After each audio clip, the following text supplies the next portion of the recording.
के बाद के 4 शंकराचार्यों ने जब देखा कि खानदानी क्षत्रिय दिशाहीन हो गए हैं, सनातन मान बिंदुओं की रक्षा के लिए उन्होंने नागा सैनिक को उद्भाषित किया।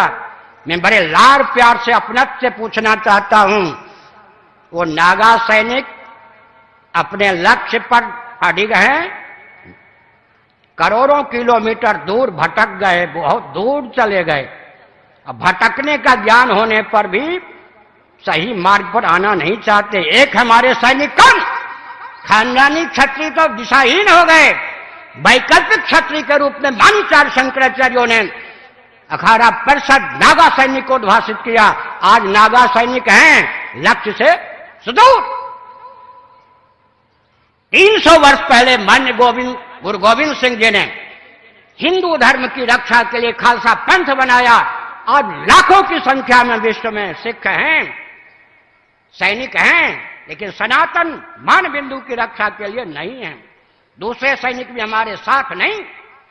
तीसरे सैनिक हेडगेवार जी ने आरएसएस को ख्यापित किया, एक दल का प्रचारक बन के आरएसएस रह गया। तीनों सैनिक रहने पर भी हमारे किस काम के? सनातन मान बिंदु की रक्षा के लिए तीनों सैनिकों में किस सैनिक का उपयोग और विनियोग हो रहा है? मैं क्रांतिकारी दृष्टि से बोलता हूं। और अंत में सज्जनों, 2 चाहिए, एक स्वस्थ मार्गदर्शन, दूसरा सेना सैनिक। नीचे से लीजिए समर्थ रामदास तो शिवाजी, दोनों चाहिए या नहीं? व्यासपीठ तो शासन तंत्र, आगे लीजिए चंद्रगुप्त, उधर चाणक्य तो चंद्रगुप्त, आगे कुमारिल भट्ट या शंकराचार्य तो सुधन्वा जी, और आगे चलिए उधर धौम्य जी या व्यास जी तो युधिष्ठिर जी, श्री कृष्ण जी, और आगे चलिए वशिष्ठ जी तो राम जी, और आगे चलिए भृगु जी तो पृथु जी, और आगे चलिए नारद जी तो ध्रुव जी। दूसरा कहां है? हम आप जो हैं वो तो समर्थ रामदास जी से लेकर नारद जी की भूमिका प्रस्तुत कर सकते हैं ना। दूसरे की कमी दूर कीजिए ना। हम अहिंसा के पक्षधर हैं, लेकिन बौद्धों की झूठी अहिंसा ने देश को गर्त में डाल दिया।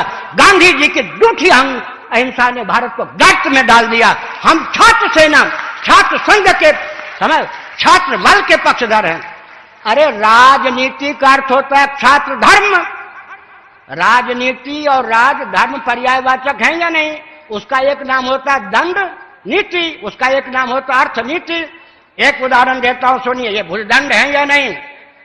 इनसे हम हवन भी करते हैं, लिखते भी हैं, गणानान्त्वा ऐसा घन पाठ आदि भी, वेद का उच्चारण भी करते हैं, भोजन भी करते हैं, तैरने में भी इसका उपयोग होता है, चलने में भी उपयोग होता है। ऐसे बिना हाथ के चलने वाले की स्थिति क्या होती है? हर व्यक्ति जानता है इसके द्वारा लेखन कार्य का संपादन हो रहा हो या यज्ञ का संपादन हो रहा है या भोजन की निष्पत्ति हो रही हो, ये सेना है, सेना। हर व्यक्ति को मालूम है या नहीं?